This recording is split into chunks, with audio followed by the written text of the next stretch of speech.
આપણે છે એ અગાઉ નિકાસ વિધિ છે એ જોતા હતા અને નિકાસ વિધિની અંદર આપણે છે એ 10 મુદ્દા જોયા હતા અને છેલ્લે કાર્ટિંગ ઓર્ડર વિશે પણ આપણે વાત કરી હતી.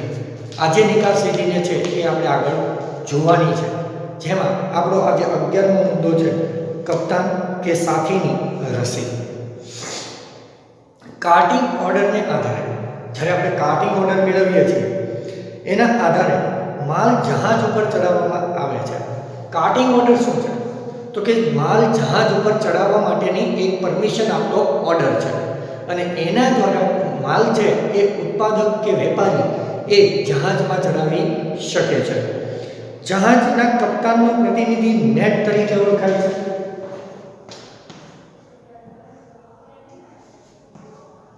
જહાજનો કપ્તાન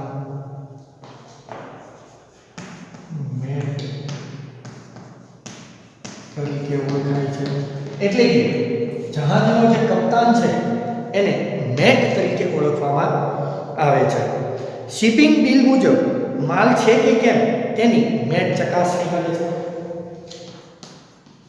શિપિંગ બિલ મુજબ માલની ચકાસણી કરે છે. ત્યારબાદ આપણને કહે છે કે જ્યારે જહાજ પર માલ ચડાવવામાં આવે ત્યારે જહાજના કપ્તાન કે તેના પ્રતિનિધિ તરફથી માલ સ્વીકાર્યા અંગેની જે રસીદ આપવામાં આવે તેને સાથીની રસીદ કહે છે. જ્યારે આ કપ્તાન છે, કપ્તાન માલનો સ્વીકાર કરે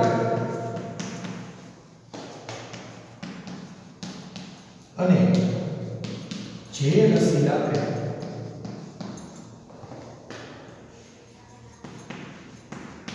તેને સાથીની રસીદ કહે છે.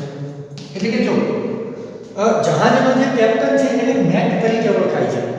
આ મેટ છે એ શિપિંગ બિલ મુજબ તમને જે શિપિંગ બિલ મળ્યું છે એ મુજબ માલની ચકાસણી કરે છે, એ પ્રમાણે માલ છે કે નહીં, અને ત્યારબાદ કેપ્ટન જ માલ પોતે બધું જ બરોબર હોય તો સ્વીકારી અને જહાજમાં ચડાવડાવે છે અને પછી એ તમને પોતે માલ સ્વીકાર્યાની રસીદ આપે છે, જેને શું કહે છે તો કે સાથીની રસીદ કહે છે. એટલે કે હવે એના અંડરમાં માલ છે. જહાજનો કપ્તાન માલના પેકિંગની ખાતરી કરે છે. જો માલનું પેકિંગ યોગ્ય ન હોય કે માલ વહન માટે યોગ્ય ન હોય તો તેની રસીદમાં નોંધ કરે છે. હવે જો જહાજનો કપ્તાન છે એ પોતે માલ સ્વીકારે છે, પરંતુ પરિણામે એના અંડરમાં માલ આવે છે.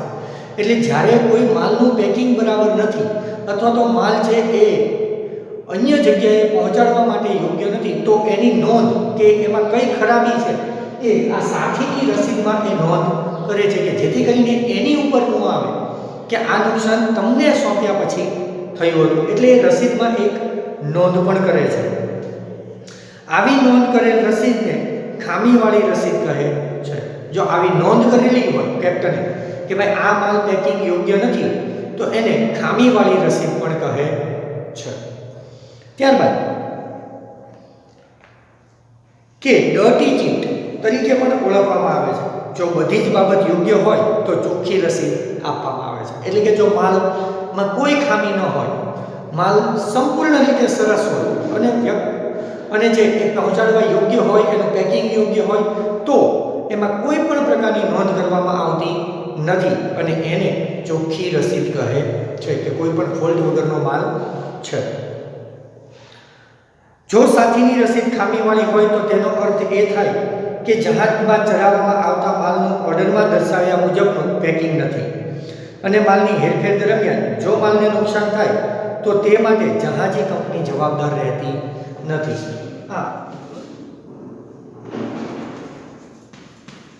ચીટનો મતલબ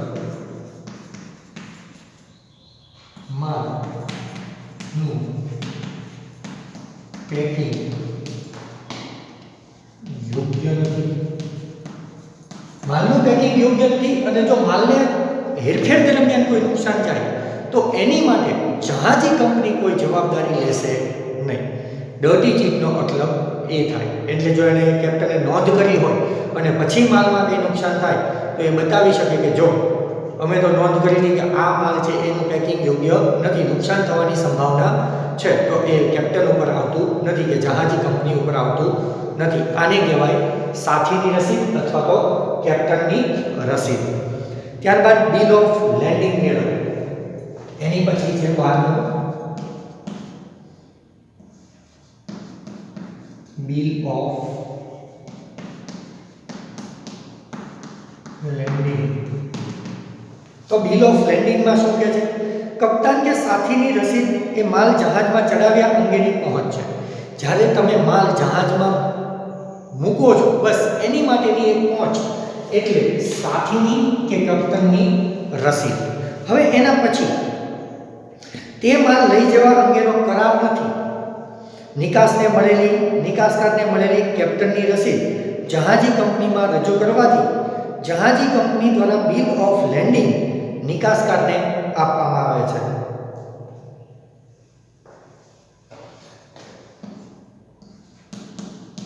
કપ્તાન દ્વારા મળેલી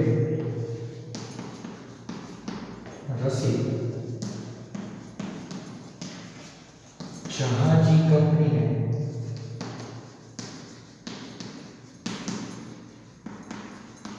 આપવાથી તે બિલ ઓફ લેન્ડિંગ આપે છે. એટલે કે નિકાસકારને એ બિલ ઓફ લેન્ડિંગ આપે છે. પણ ક્યારે? કે જ્યારે જહાજનો કપ્તાન એ પોતે સાથીની રસીદ આપે કે ભાઈ બધું બરોબર છે અને માલમાં સ્વીકારી લીધો છે, પછી જહાજી કંપની છે એ બિલ ઓફ લેન્ડિંગનું છે એ રસીદ આપે છે. બિલ ઓફ લેન્ડિંગ એ નિકાસકાર અને જહાજી કંપની વચ્ચેનો એવો કરાર છે કે જેના દ્વારા જહાજી કંપની એક બંદરેથી બીજા બંદરે માલ મોકલી આપવાની ખાતરી આપતો દસ્તાવેજ છે. તો બિલ ઓફ લેન્ડિંગ છે એ કંપની અને નિકાસકાર વચ્ચેનો કરાર છે. અને કેવો કરાર છે? કે જેના દ્વારા જહાજી કંપની છે એવું આશ્વાસન આપે છે કે તમારો માલ અમે પહોંચાડી આપશું. એ પહોંચાડવા માટેનો એક કરાર એટલે બિલ ઓફ લેન્ડિંગ. આ દસ્તાવેજમાં નિકાસકારનું નામ, કોણે નિકાસ કરી છે, જહાજનું નામ, કયા જહાજમાં મોકલવામાં આવે છે, નૂર એટલે એનું ભાડું શું છે, માલની સંપૂર્ણ વિગત, કયો કયો માલ છે, કેટલા જથ્થામાં છે, એની કિંમત શું છે, વજન શું છે, જે સ્થળેથી માલ લઈ જવાનો હોય તે બંદરનું નામ શું છે, હેરફેર કરવાની શરત શું છે, વગેરે બધું જ બિલ ઓફ લેન્ડિંગમાં દર્શાવેલું હોય છે. એનો મતલબ જ્યારે બિલ ઓફ લેન્ડિંગ આપવામાં આવે ત્યારે જહાજી કંપની આ બધી જ બાબતની નોંધ કરે છે કે નિકાસકાર કોણ છે, કેટલો માલ છે, કેટલા જથ્થામાં છે, બરાબર, માલની વિગત શું છે, કયા બંદરેથી માલ ઉપડે છે, કઈ જહાજી કંપની દ્વારા ઉપડવાનો છે, કયા બંદરે પહોંચવાનો છે, આ બધી જ વિગત એણે લખેલી હોય છે. અને એટલે બિલ ઓફ લેન્ડિંગ એ મહત્વનો દસ્તાવેજ છે.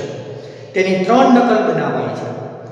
એક નકલ જહાજી કંપની પોતે રાખે છે, બાકીની 2 નકલો એ નિકાસકારને આપે છે. નિકાસકાર છે એ જેણે વસ્તુ આયાત કરી હોય, એટલે કે જેણે મંગાવી હોય, એને પણ એક રસીદ આપી દે છે કે જેથી કરીને એ માલને યોગ્ય રીતે આવ્યો છે કે નહીં એ ચકાસી શકે.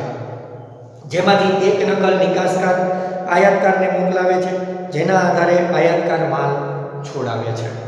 તો આને કહેવાય બિલ ઓફ લેન્ડિંગ. હવે આપણે આગળ જોઈએ તો એની પછી છે ઉત્પત્તિનું પ્રમાણપત્ર.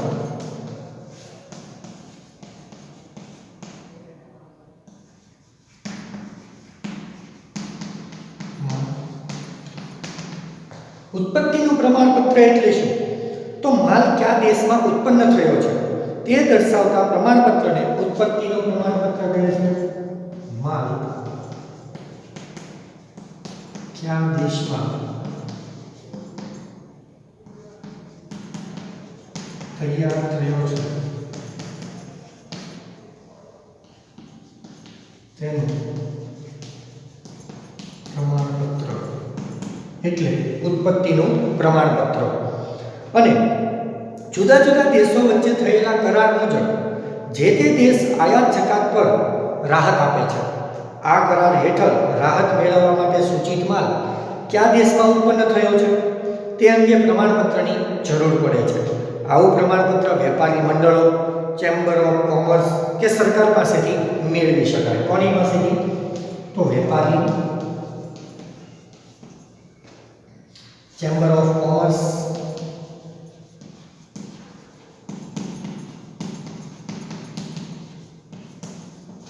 અને સરકાર પાસેથી છે એ મેળવી શકાય છે. ત્યારબાદ 14 કે છે વેપારી એલચીનું ભરતીય. વેપારી એલચીનું ભરતીય. તો વેપારી એલચીના ભરતીયામાં શું કહે છે કે નિકાસ કરેલો માલ આયાતકારને દેશના પહોંચે એટલે તેની ઉપર જકાત ભરવી પડે છે. જ્યારે નિકાસ કરેલો માલ છે એ આયાતકારના દેશમાં આવે ત્યારે એને પણ એક જકાત ભરવી પડે છે. જકાત ચૂકવણી સરળ બનાવવા માટે વેપારી એલચીનું ભરતીયું એ મહત્વનો દસ્તાવેજ છે. આયાતકાર દેશના એલચી નિકાસકાર દેશમાં હોય છે. તેની પાસેથી નિકાસકાર માલની કિંમત અંગેનું જે પ્રમાણપત્ર મેળવે છે તેને વેપારી એલચીનું ભરતીયું કહે છે. નિકાસકાર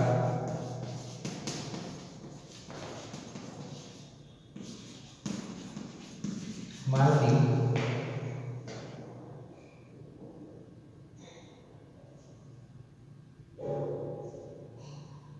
કિંમત અંગેનું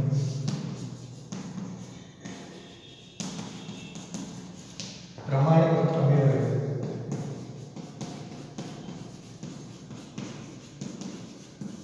તેને એલચીનું ભરતીયું કહે છે. અને જેમાં માલનો જથ્થો અને તેની કિંમત જેવી બાબતો પણ દર્શાવવામાં આવેલી હોય છે અને જેના આધારે જ એ પૈસા વસૂલ કરવામાં આવે છે. ત્યારબાદ 15મું દસ્તાવેજ.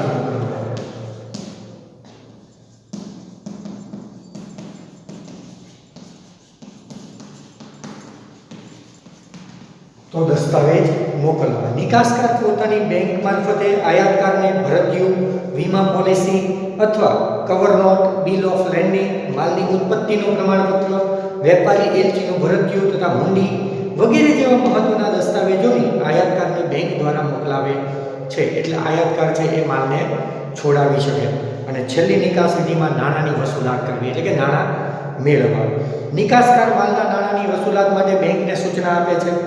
ભરતીયામાં દર્શાવેલી રકમ વસૂલ કરવા નિકાસકાર આયાતકારને હુંડી એક લખે છે. આ હુંડીનો સ્વીકાર હોય કે ચૂકવણી સામે હોય કરી શકે છે. જો સ્વીકાર સામેની હુંડી હોય તો નિકાસકાર બેંક આ હુંડી આયાતકાર સમક્ષ રજૂ કરી તેનો આયાતકાર દ્વારા સ્વીકાર થતા માલ અંગે જરૂરી દસ્તાવેજ આપે છે. પહેલા માલ વિશે જે છે એ કિંમત વસૂલ કરશે અને પછી દસ્તાવેજ છે આપશે, જેથી કરીને આયાતકાર માલ છોડાવી શકે. પરંતુ જો તે નાણાંની ચૂકવણી સામેની હોય તો હુંડીના નાણાં પૂરેપૂરા ચૂકવાયા પછી જ બેંક દસ્તાવેજ આપે છે. આમ સ્વીકાર સામેની હુંડીના નાણાં પાક્યા તારીખે બેંક વસૂલ કરીને નિકાસકારને મોકલી આપે છે. જ્યારે ચૂકવણી સામેની હુંડીના નાણાં નિકાસકારને મોકલી આપવામાં જ આવે છે. તો વિદ્યાર્થી મિત્રો, આ હતી નિકાસ વિધિ. હવે આપણે આંતરરાષ્ટ્રીય વ્યાપાર સંધિકરણ અને એની વિશે છે એ નેક્સ્ટ પીરિયડમાં વાત કરશું. આજે અહીંયા સુધી રાખીએ. હવે આજે જે આપણે ભણ્યા છીએ એ આજનું હોમવર્ક. તો આજે કરાવેલા નિકાસકારની વિધિના ટોપિક